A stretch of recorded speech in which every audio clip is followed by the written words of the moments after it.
You're listening to Bizarre Buffet, a podcast of all-you-can-eat weird. I'm your host, Mark Torriello. I'm Jen Wilson. And I'm Mark Bluestein. There'll be food and drink and ghosts, and perhaps even a few murders. You're all invited.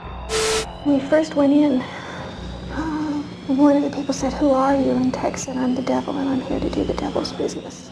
Hey. Hi, Jen Wilson. Hi, Mark Hey, Bluestein. guys. Hi, Mark Torriello. Hello, everyone. Hello. Hi. Well, anyone listening right now that can't physically see us, I have to describe Jen's amazing top. Oh, It's thank you. like spaghetti Beautiful. strap, and it's like a crushed gold velvet with these copper-colored sequins or gold. Yeah, I would say they're probably like copper. Yeah. Very silver. It's so Yeah, pretty. It's very I subscribe luxurious. to this company called Nuuly, N-U-U-L-Y. They're not sponsoring us, by the way. Well, they should after this. The subscription's like $88 a month. You get 6 items of your choice Okay. that you can try on, and then whatever you decide to keep, you just pay the difference. Oh, nice. And things that like you can wear, like I could wear this all month if I want, and then I return it. Oh. I don't have to deal with dry cleaning, nothing. They take care of it all. That's so cool. Right? Newly, listen, sponsor us. Give Yeah. Jen her free fucking Well, membership. now people know that we can do a plug. Yeah. This was a good trial run, but we were being honest. Yeah, it's true. So Yeah. It's an authentic plug. we need some sponsors. We do need some We're a sponsors. plug company. That's very nice, Jen. Thank You look you. ravishing. It's beautiful. Thank you. I want to compliment Mark and Mark. Mark Bluestein is wearing a Carrie White shirt, prom queen. And I love She is Mark prom Torriello's. It's like I'm going to say it's a navy blue. yeah. It's like a navy blue long sleeve shirt that has some really cool, It's like an Asian. like blue Geometric. and geometric lines, blue and white. Only on one side. It's Yeah. asymmetrical. I love it.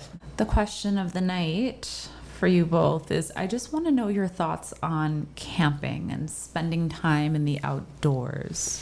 Don't Have you believe in done it. it? Have you done it? Or have you not? If you've done it, what are your thoughts? Mark and I ate lunch in the park the other day, and it was a stretch to get me to eat lunch in the fucking park. And the reason being is because, like, it was very nice in theory, but I think my phrase was, I'm not a picnicker. And the reason why I'm not a picnicker, and that's a weird word, but, or made up, but we sat down, I was like, oh, this is pretty. We're by the water and, blinded by the sun. And I felt like I was like on a stage eating food. And then I felt bad because the sun was going directly in Mark's eyes, and it was like a very specific. like you couldn't escape it Yeah. if you wanted to. It was something about the time. Yeah. So the two of you would not do well on like an outdoorsy No, I died. adventure. Hell no. No. I was a Boy Scout. I was a Girl and Scout. I used to have to do camping in the woods in a tent and everything, and I hated it. Also, there's no air conditioning. No, there's No, not. but usually in the summer, like in the night, like at nighttime, it gets cold. Yeah. What are you getting at? We don't know what you're up to. Yeah, I had to think Miss for those Wilson. Cub Master daddies. Oh, yeah. I'm going to need you two and everybody listening to put on their heaviest fur winter coat. I'm so chilly. And we're going to take it back to Soviet Russia. Oh my God, we're going to Russia? Well, hi to our Russian listeners. We're going back to 1957, Soviet Russia. Oh my God. I'm fascinated. I'm so excited. We have no idea what this is. I know. I love this. I love this thing that like now we surprise each other I know. with our topics. It's so much fun. It's so much fun. So It makes it more like engaging. yeah. So I'm going to introduce you to a man. His name was Igor Dyatlov. He was an engineer and an inventor. He was a lover of the wilderness. And he was an engineer student at UPI, which was the Ural Polytechnical Institute, Okay. which was one of the most leading technical universities in the Soviet Union. It turned out top flight engineers to work in the nuclear power and weapons industries. And during his years there, he led a number of wilderness trips, often using outdoor equipment that he invented or helped to improve on. Oh, wow. So, yeah. So in 1957, when the Soviet Union launched Sputnik, for those of you who don't know what Sputnik is, it was the first artificial Earth satellite. So they were the first ones to go into space. Oh my, wait.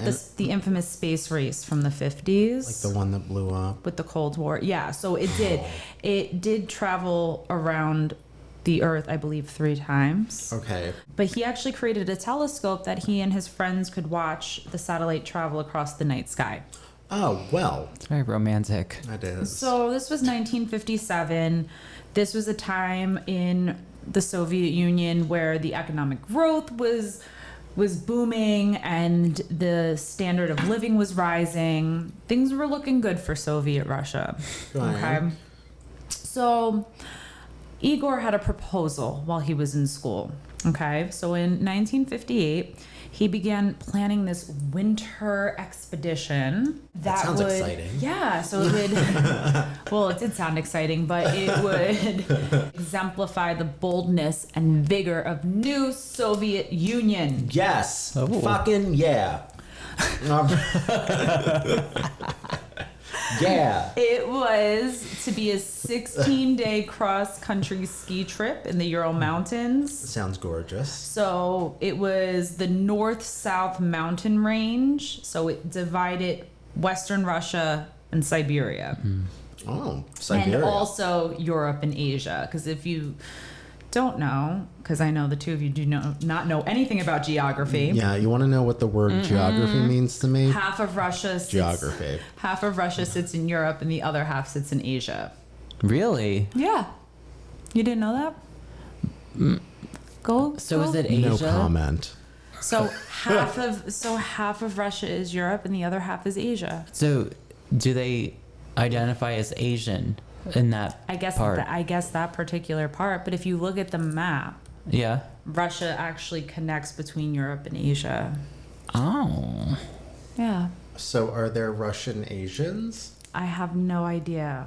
Okay, we'll do a deep dive. We'll have to do a deep dive into That's that. Okay. They're Russian. But I was just trying to give you an image of what this expedition was to look like. Okay. Yeah. I know Mark and I go off, but was it? But did they have pineapples there? I know. I'm sorry. I know. No pineapples, I don't think, in the Ural Mountains up in the snow. Maybe canned pineapples. Maybe. Yeah, Maybe they probably took canned pineapples with them on this trip. The itinerary was 350 miles north of the city called Sverdlovsk. I think I'm saying that correct. Sounds accurate.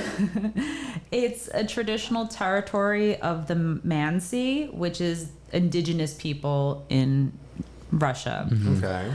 This group would ski 200 miles on route that no Russian, as far as anyone has known, has ever done before. Oh. So think about that. So they were being fucking They were doing a ballsy. 200-mile ski trip by skis. By skis, my God. So What point are you trying to prove? the mountains, to describe them, they were like very gentle. They were very rounded. They had some really intense slopes. Okay. But I the love a good challenge. Oh, yeah. So the challenge wasn't like the actual landscape, but it was the cold temperatures. They had really deep snow. They had high winds. Wolverines. Yeah, exactly.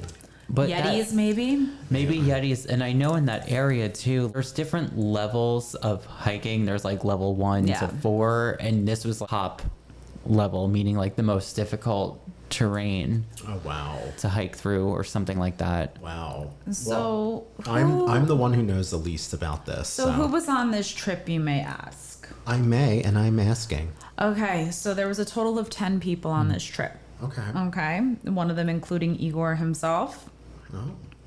They were among what was called the elite of Soviet youth They were all highly experienced winter campers and cross-country skiers. Oh, nice. Oh, must come from money. So we had...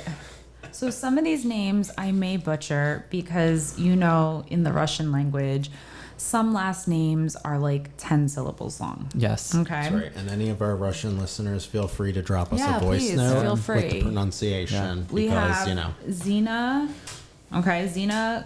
Kolmogorova. She, 22-year-old female who was a fellow classmate.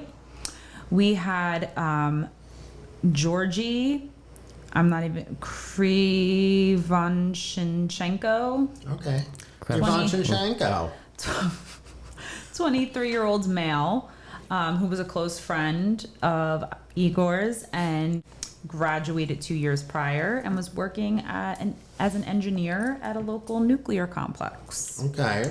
There was Rustam Slobodin, Sexy. a 23-year-old male who was also a recent graduate. We also had Nikolai Thibault Brignolis, Okay. which was a 23-year-old male who was of French descent. So if any of our French listeners out there want to give us a little help with that one. Yeah. His father actually had been worked nearly to death in one of Joseph Stalin's camps. Oh. He had a lot of, like, after World War II, there were a lot of prison camps all around the Soviet Union.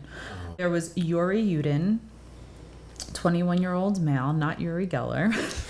You knew what I was thinking too. We also Not have the spoon another. bender. We also have another Yuri, Yuri Doroshenk, Okay. 21-year-old male. No more Ben spoons. We had Ludia Dubinia, who was the youngest of the crew. She was 20 years old. Okay. Go, girl. Yeah. She was an economics major. She was a track athlete. She was a communist. Yes, communism. I don't know anything about communism. She wore her long blonde hair in braids tied with silk ribbons. Oh, God bless her. Yeah. On a on a previous wilderness outing, she was accidentally shot by a hunter, and she survived. Would she take the bullet out herself? Probably. She sounds very But- self-sufficient. But Yeah, also, communism. so she was shot and had to make the journey back home to civilization, which was 50 miles. Oh, hell Oh no. my God, that reminds me of that other story about the plane. We're gonna do that. Yeah, we'll do an episode about that. Sorry. But then we have one more. Okay. All and right. he was added onto this group a couple of days before they were due to set off. His name was Simon Zolitarov.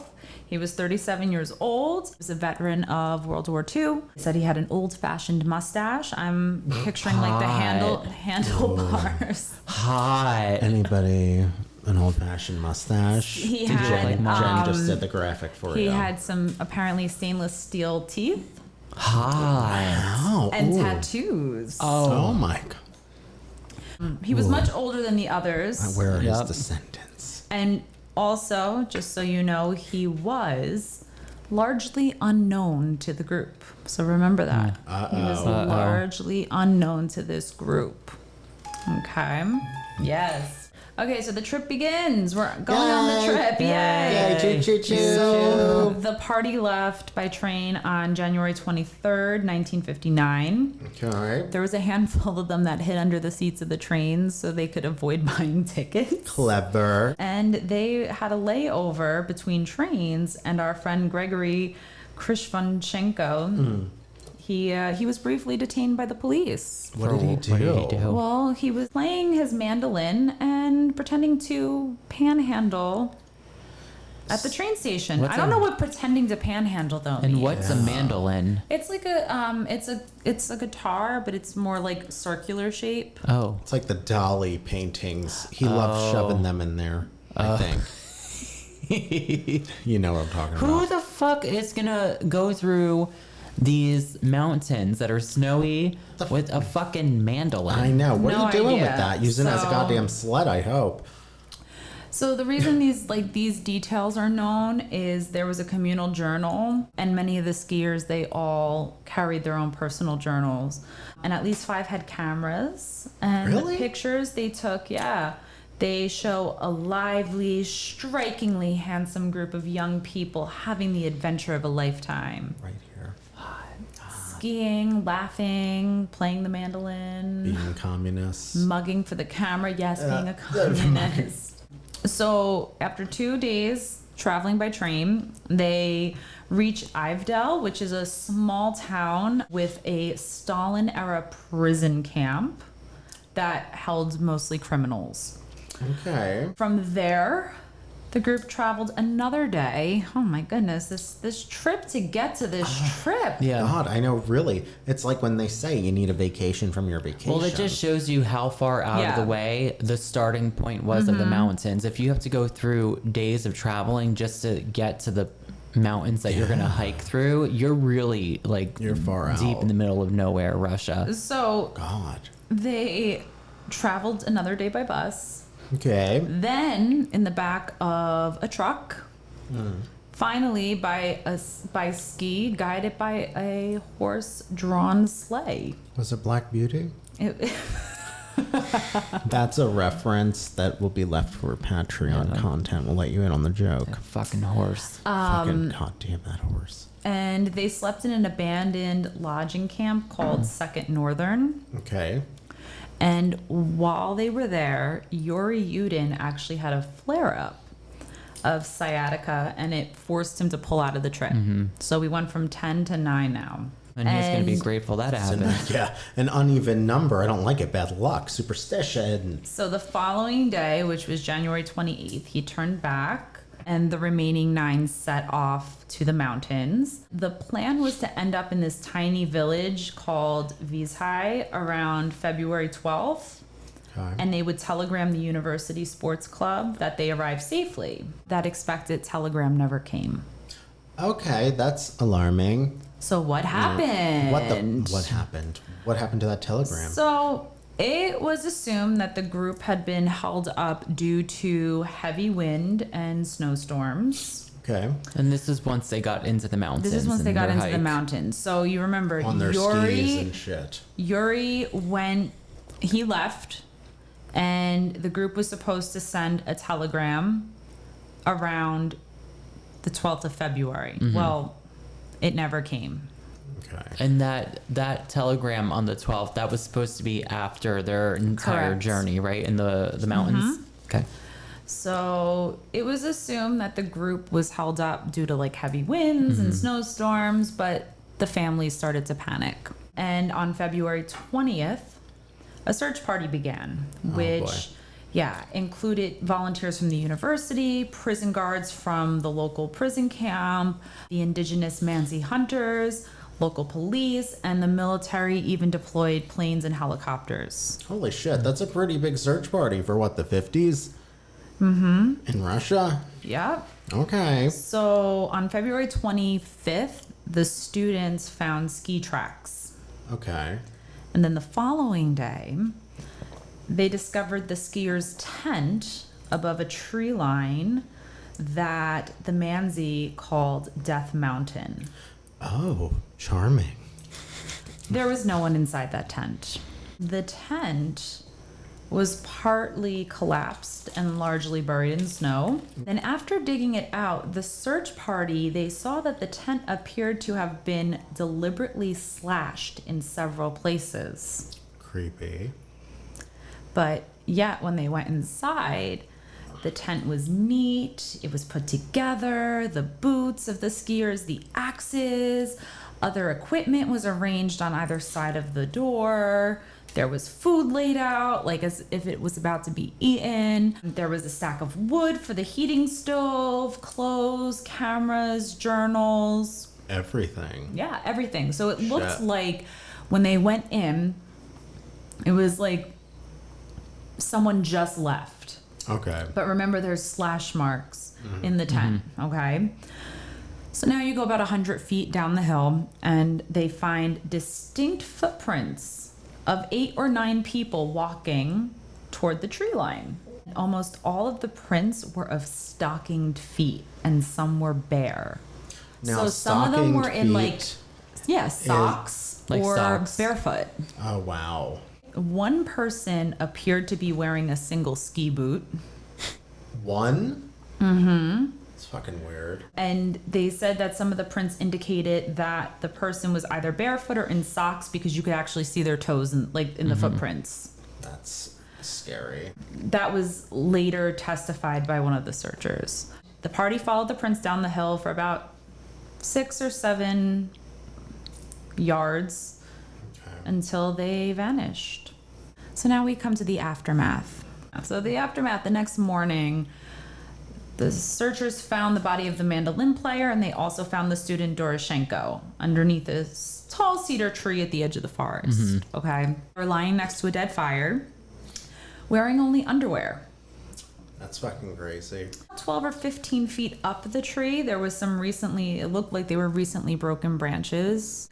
On the trunk, there was bits of skin and torn clothes found. Later that day, Dyatlov and the female student, not the youngest one, the other female, they were found further up the slope, and they were faced in the direction of the tent with their fists tightly clenched.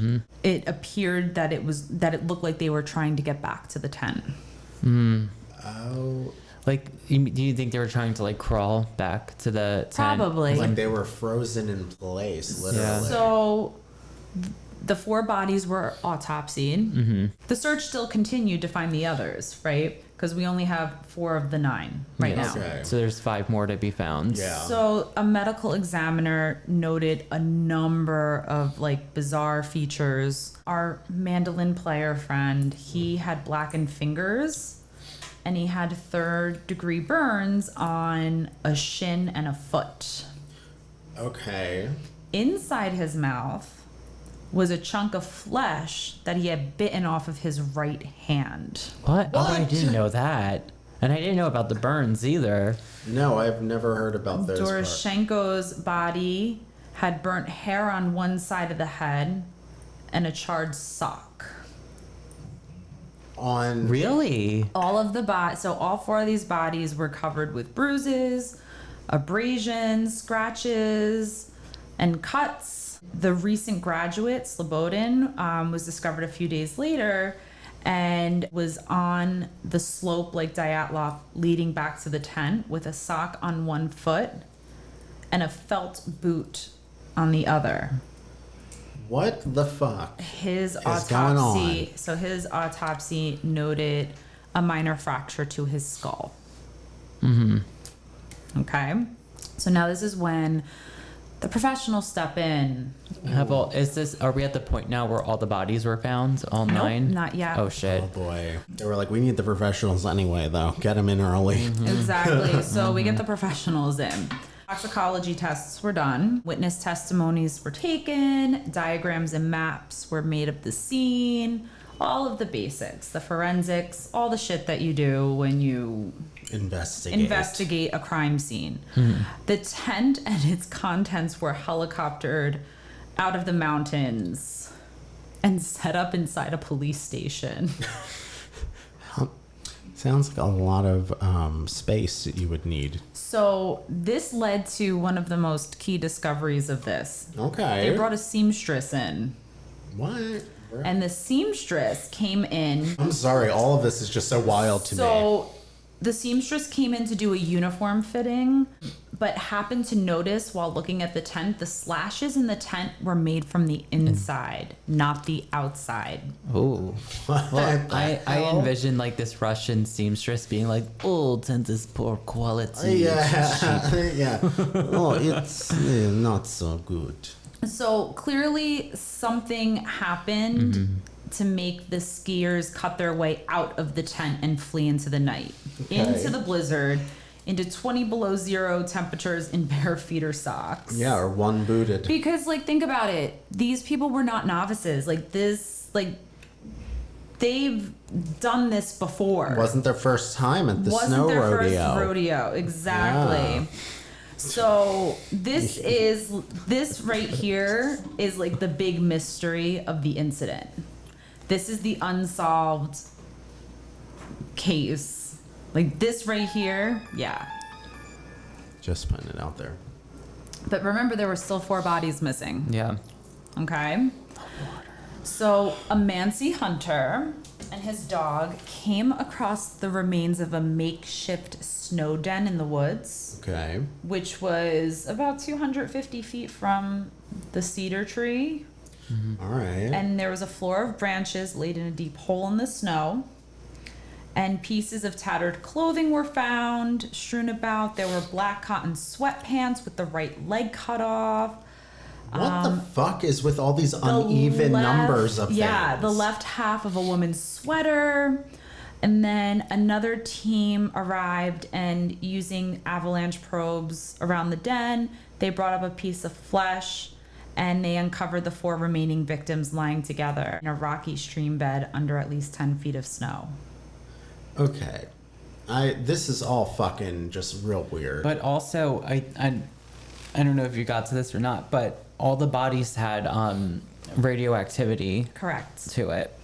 So Adds to the mystery. Wow. yes, so the autopsies revealed with these 4 that they all had catastrophic injuries. One skull was fractured so bad that the pieces of bone had actually been driven into the brain. Whoop-cha! Wow. 2 had crushed chests with multiple broken ribs. And the autopsy report actually said that there was a massive hemorrhage in the right ventricle of one of their hearts. And the medical examiner actually said that the damage was so similar to what is typically seen in the impact of an automobile moving at high speed accident. What? I'm sorry. All of this is mind-boggling. None of the bodies had like external wounds. They were all internal. Although one of them was missing its eyes and the other was missing its eyes, tongue, and part of the upper lip. Okay, so here's my one theory with that, at least, is that I know, but also, I mean, I don't know what kind of animals are out there, but like animals will go to eat the soft tissue first. And they'll get the good giblets first, and then they'll get the, So yeah. So after careful inventory of clothing, it recovered from the bodies that some of these victims were wearing clothes taken or cut off of the bodies of others. And a laboratory found that several items had unnaturally high levels of radiation.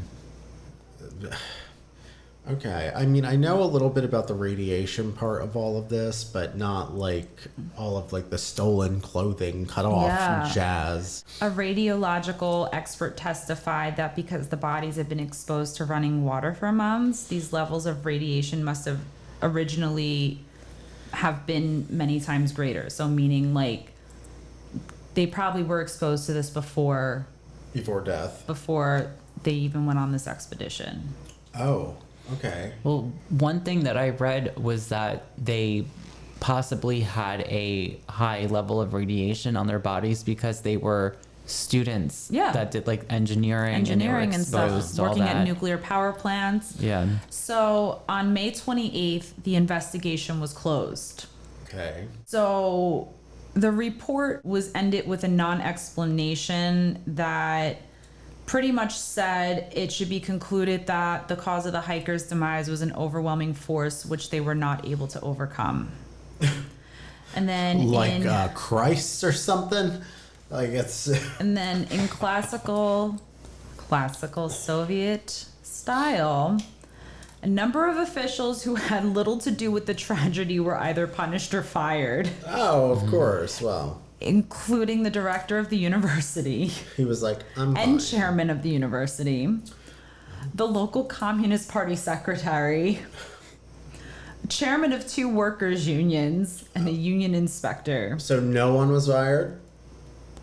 Pretty much they were all either fired or punished. Oh, they but were. That's not their fault. It's not their fault. But oh, I'm sorry. I was confused. They probably were all sent to the gulag.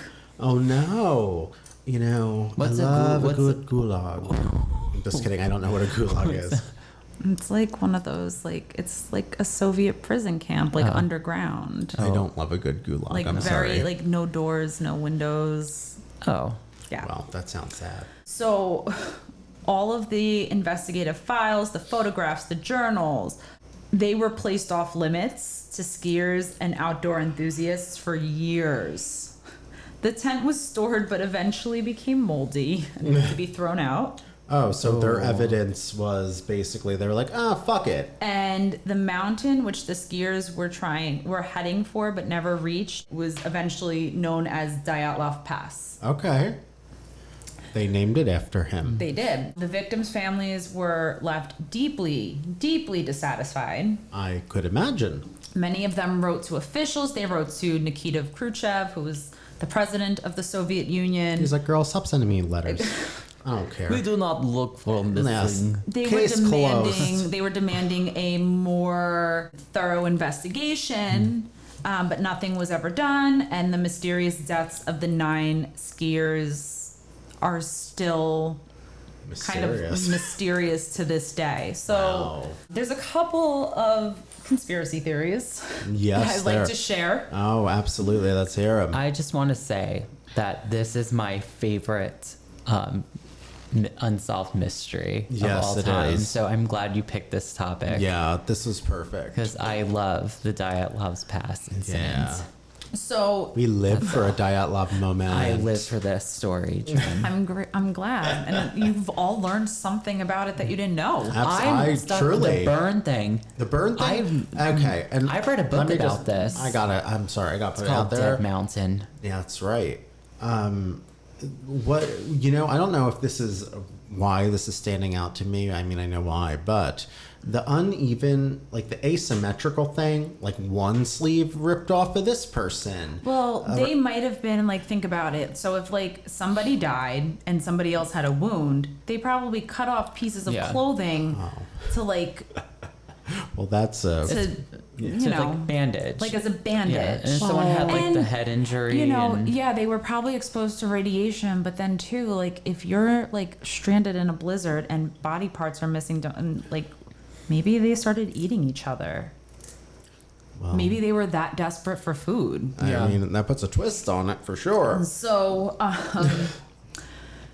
so the prosecutor who closed the case and said that there was no crime involved, he retired, and in 1990 he published an article, and he claimed that while compiling his 1959 report, he'd been pressured not to include his views on what happened. Oh. So this article was titled "The Enigma of the Fireballs," and said that the skiers had been killed by heat rays or balls of fire associated with UFOs. Oh, I mean, it's plausible. Yeah. So this prosecutor, in his initial examination of the scene, he found trees with unusual burn marks, which confirmed that some kind of heat ray or a powerful force of nature, completely unknown to us, acted selectively on specific objects. What the in fuck? This case, people. This is fucking crazy. I did not know that. And the last photograph on one of their cameras showed flares and streaks of light against a black background. I want the photos now. I want the originals. Me too. I want to frame them. The next conspiracy theory, the Kgb Theory. Okay. Which centers around the man who left the group at last minute due to sciatic flare-up. Yeah. There was a book published in Russia and claims that he and 2 other skiers were actually KGB agents. Okay. And they were on an assignment to meet with a group of CIA operatives. Okay. To furnish them with deliberately misleading information. Okay. So samples of clothing contaminated by the radioactive isotopes were to be offered as bait, and the CIA agents discovered the deception and killed them and staged the scene. Oh.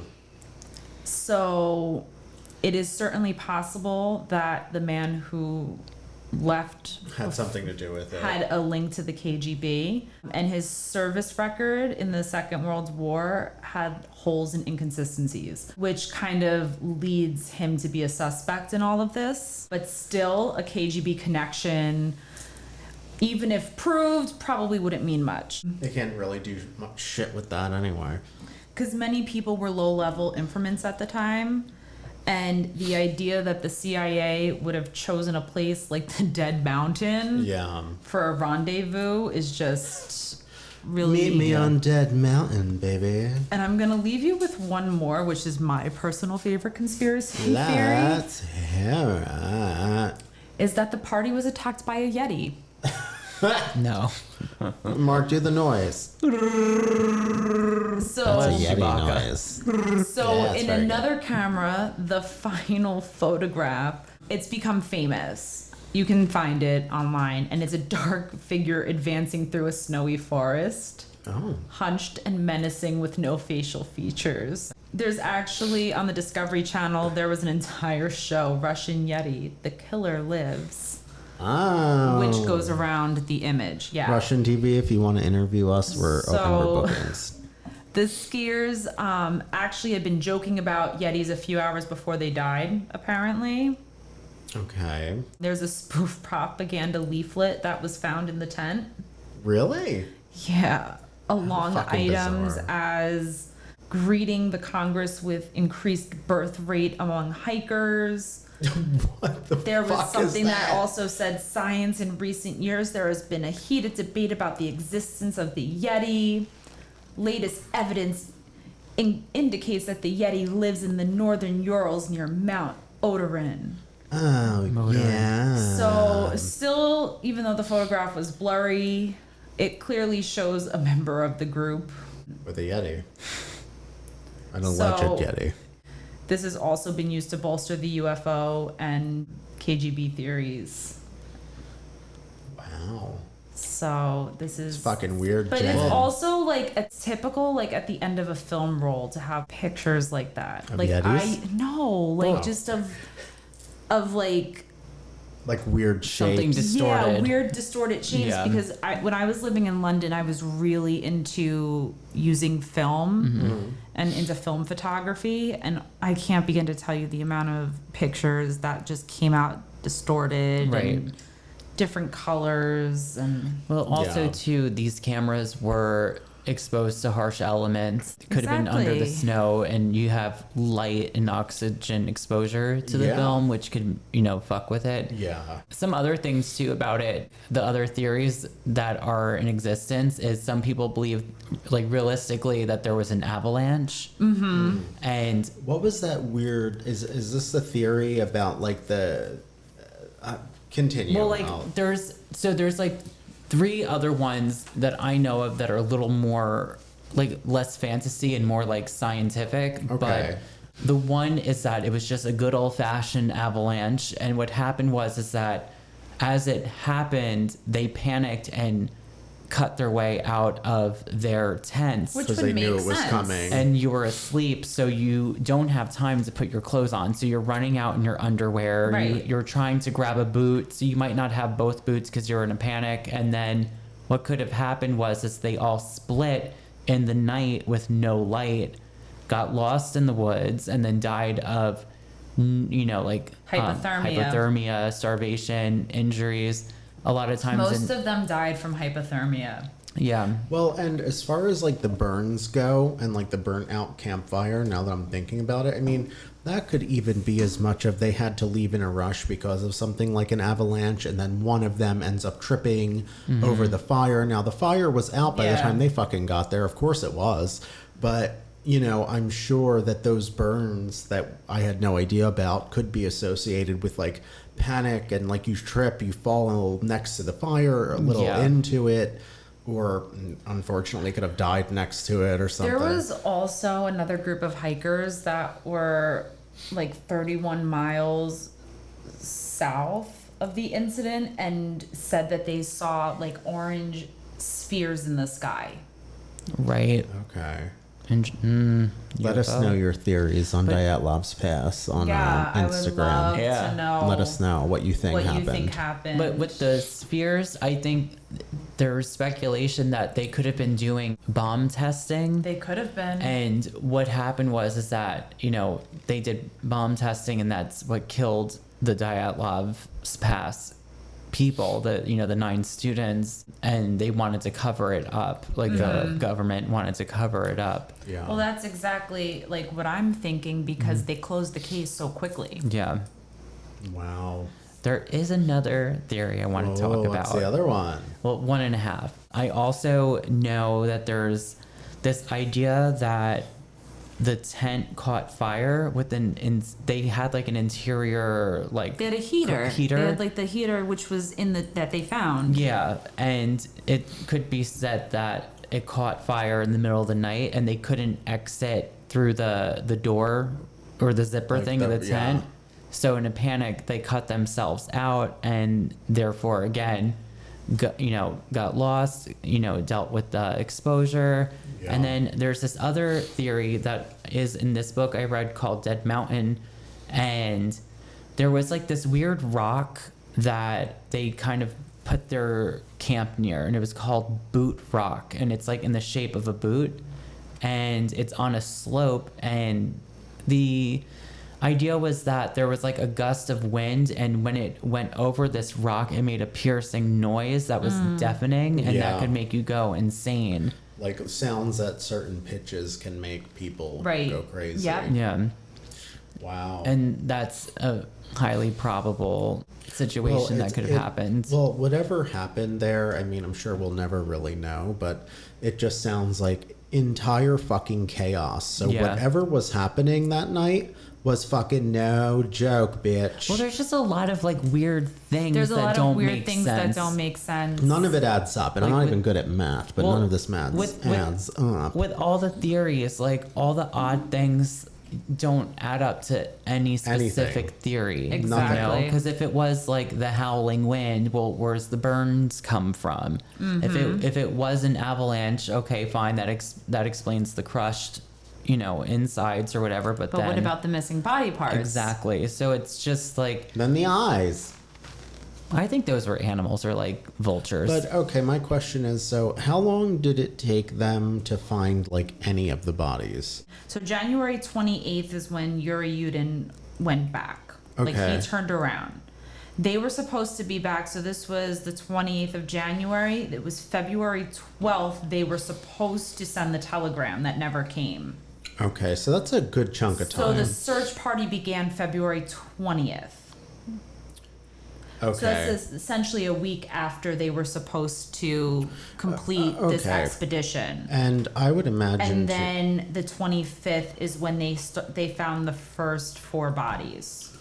Okay, so that's really hard to pinpoint. And, I remember, and this could be another episode, but I know that it is very hard a lot of times to pinpoint things with cold climates. Yeah. And there was this guy from New Jersey called the Iceman Killer. Yep.